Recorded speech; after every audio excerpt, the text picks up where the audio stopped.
The words hit me like a physical blow, right there in the middle of my cousin's wedding. You're not family anymore. It was supposed to be a day of joy, a celebration, but for me, it shattered everything I thought I knew about my family.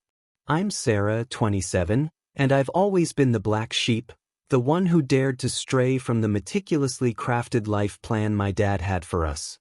I didn't immediately go to a fancy university.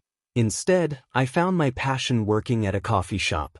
That alone, apparently, was enough to land me the label of problem child. Despite their constant disapproval, I fought tooth and nail to maintain some semblance of a relationship, always showing up, always trying. I really thought that if I just kept putting in the effort, they'd eventually see me for who I was. Boy, was I wrong. Emily, my cousin, is 2 years younger than me. We were inseparable as kids, but as we grew up, our paths diverged. She became the perfect daughter in my dad's eyes. College graduate, successful career, married to the right guy. The picture-perfect life. I genuinely tried to be happy for her, I did. But when her wedding invitation arrived, a cold dread settled in my gut. It was a formal, elegant card, but it felt less like an invitation and more like a summons. The wedding was at some lavish estate out of state, and my dad was footing a huge chunk of the bill. He'd mentioned it before, but the way he said it, dripping with an unspoken expectation of gratitude, made my stomach clench. Grateful for what?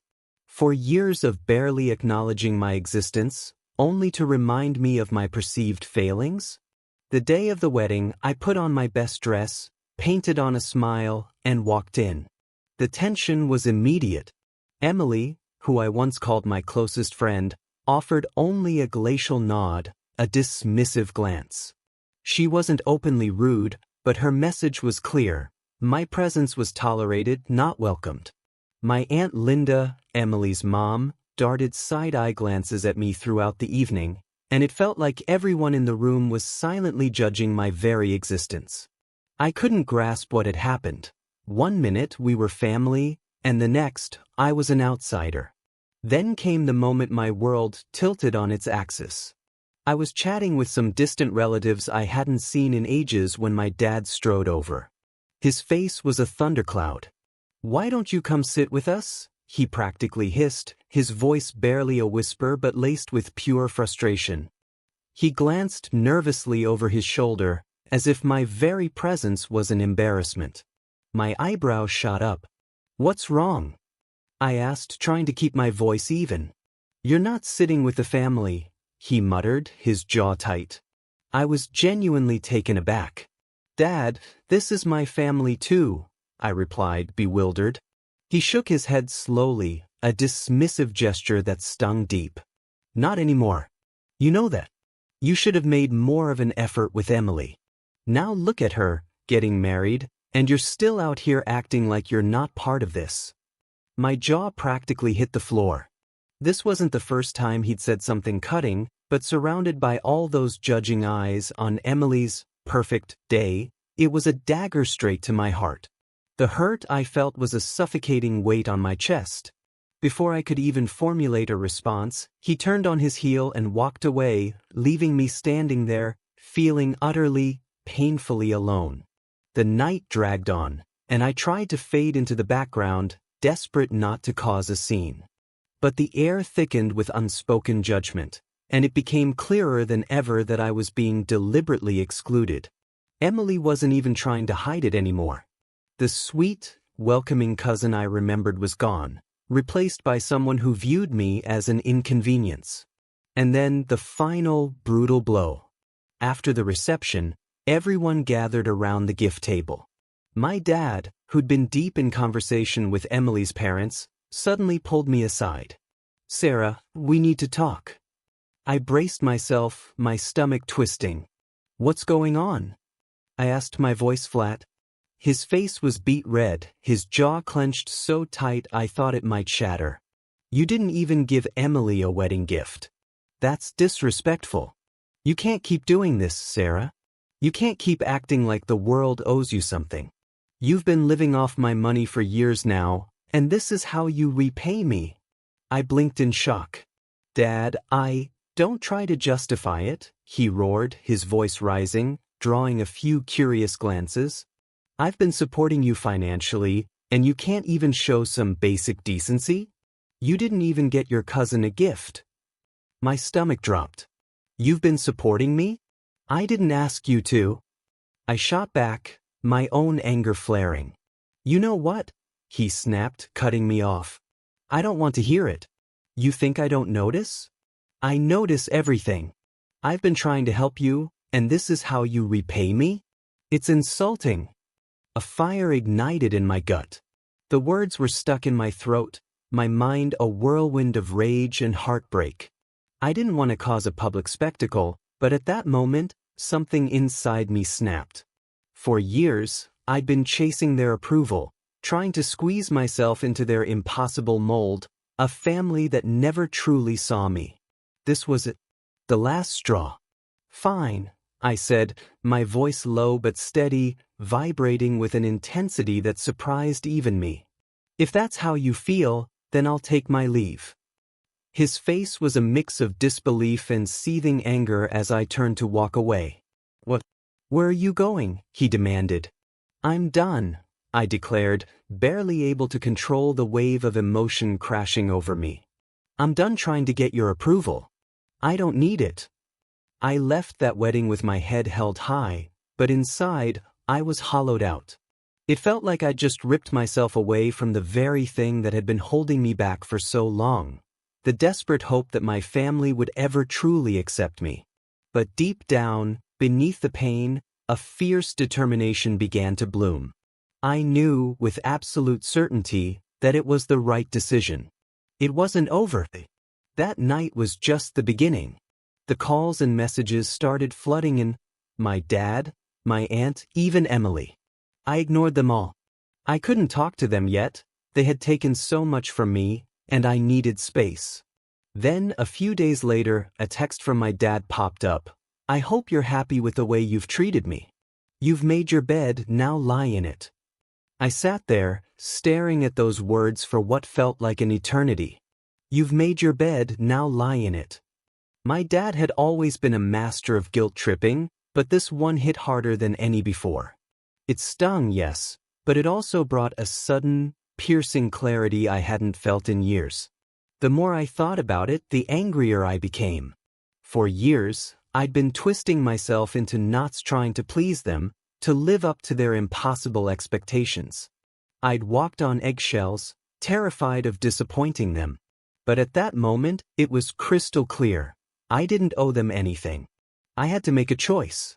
I couldn't just let this slide. If I was going to cut ties, I needed to do it in a way that would make them understand the gravity of the situation. I wasn't just a pawn in their game anymore. I was done being their punching bag. The days following the wedding were a blur. His words gnawed at me like tiny, sharp teeth, but I refused to respond. It was hard, I won't lie. There were moments I almost caved, moments when Aunt Linda's messages or Emily's calls, asking why I wasn't responding, felt like a suffocating weight. But every time I picked up my phone, I remembered the look on my dad's face that night, that familiar look of disappointment, laced with contempt, as if I had personally betrayed him. I was done with it, but I couldn't just cut them off without making absolutely sure they understood why. The following Saturday, the conversation that changed everything happened. My dad called me. His voice, usually so sharp, held a strange, desperate tremor. Sarah, he began, his tone softer than usual. I'm trying to fix this. We need to talk. This is tearing the family apart. I took a deep breath. I'd been preparing for this, but hearing his voice still sent a cold wave of dread through me. Dad, I don't want to talk right now, I said, my voice shaking slightly. You've made it clear how you feel about me. You've made your feelings perfectly clear, and I don't want to hear any more about how I'm disappointing you. He let out a defeated sigh, but I knew it was just another tactic. You really think I don't care? I've done everything for you, and this is how you repay me? You're throwing it all away. I've been paying for everything, your rent, your bills, your car payments. Don't pretend like this doesn't mean something. Actually, I cut him off, my voice steady, unyielding. I have been pretending. But not anymore. I paused, letting the weight of those words sink in. You think it's just about money? I continued, my voice growing stronger with each word.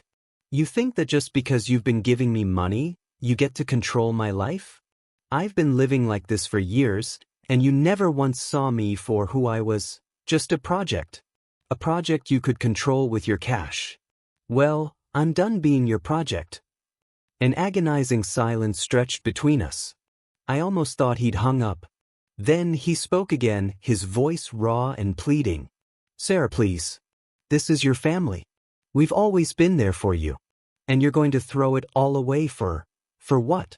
Some dumb principle? A bitter, mirthless laugh escaped my lips. It's not a dumb principle, Dad. It's my life. It's about me finally standing up for myself. And I don't need your money or your approval to do that. I've been stuck in this cycle for too long and I'm done. I paused again, letting the silence settle before delivering the words I knew would shatter his world. And just so we're clear, I'm cutting off all financial support from you. I don't want anything from you anymore. Not a cent. Not a favor. Nothing. His voice cracked as he tried to defend himself, but I wasn't listening anymore. I had made up my mind. The next few days were a whirlwind.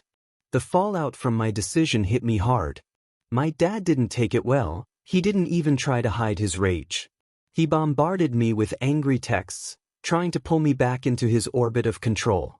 You're ruining everything, he'd write. You've destroyed the family. But this time, those words, once so potent, now felt hollow. I wasn't going to apologize. I wasn't going to back down. And then came the surprise. Emily, who had been so glacial at the wedding, suddenly reached out.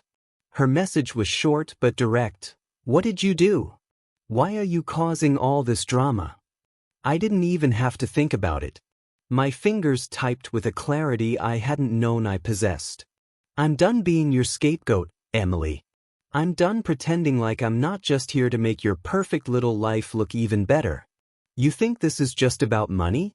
It's not. It's about respect. It's about finally standing up for myself. There was no reply, not immediately. But I knew Emily. She'd process it in her own way, probably tell everyone how unreasonable I was being. That was the pattern. She'd play the victim and make me the villain, just like my dad did. But I didn't care anymore. I was finally free. Then came the final moment I had been dreading, but also secretly waiting for. My dad showed up at my apartment unannounced, pounding on my door with a fury in his eyes I'd never seen before. I wasn't sure if I should open it or call the police, but in the end, I opened it, facing him with a resolve that shocked even me. Sarah, what do you think you're doing? He barked, stepping into my doorway. I stood my ground, my voice steady. I'm doing what I should have done years ago. I'm standing up for myself. You're destroying this family, he shouted, his voice shaking with rage. After everything I've done for you, after all the sacrifices, this is how you repay me?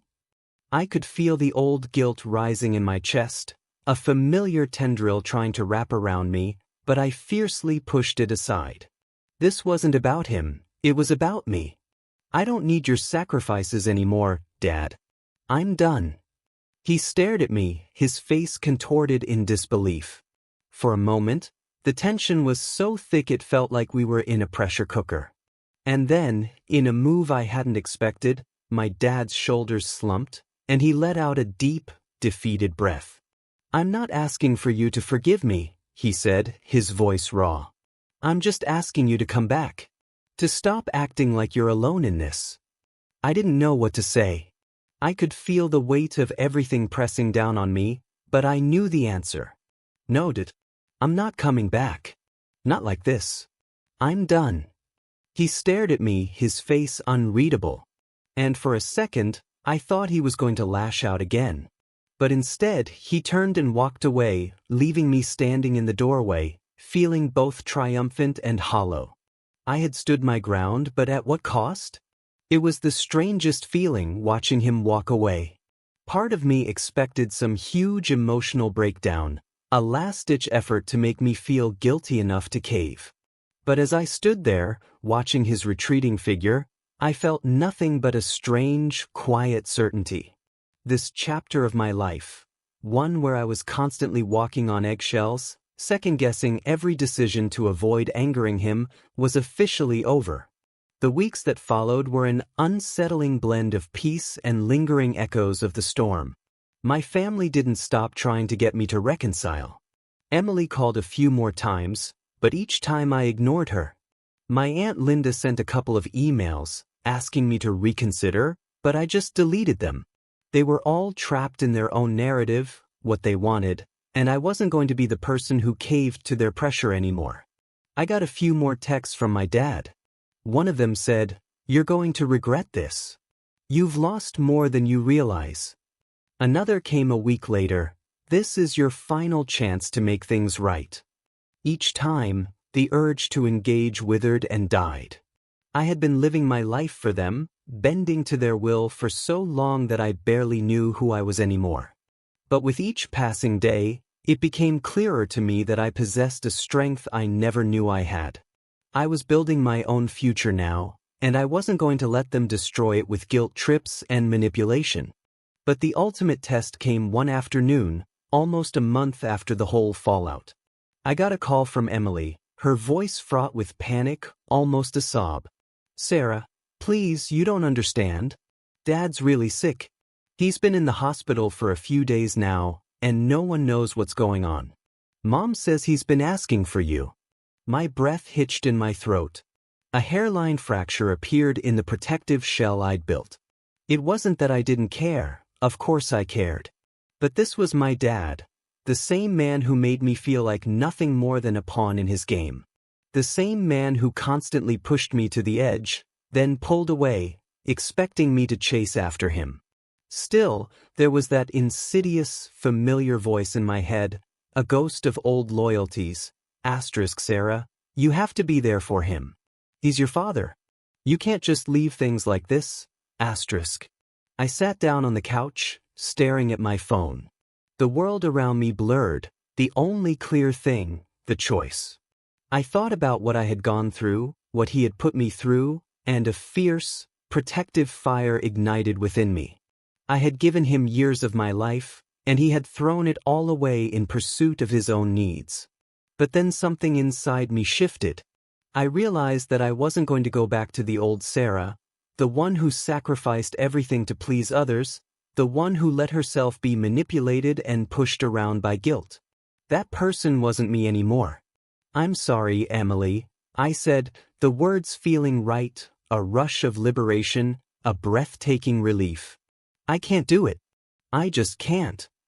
For the first time in a long time, a profound, unwavering peace settled over me.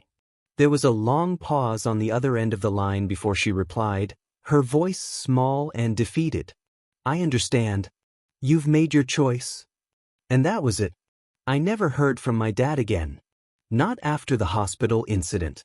Not after the constant texts and calls demanding I come back. It was over. As time passed, I moved on with my life. I didn't have to worry about walking on eggshells anymore. I was free to live on my terms, without the constant fear of disappointing someone who had never truly cared about me in the first place. I built new relationships, connections built on genuine care, on equality. I focused on my career and my personal growth. I learned to love myself again, something I hadn't done in years. In the end, the message was clear. Standing up for myself was the hardest thing I'd ever done, but it was the most rewarding. It wasn't about revenge, it was about reclaiming the reins of my own story and finally choosing my happiness over the chains of a dysfunctional past. It wasn't easy, but it was worth every single moment.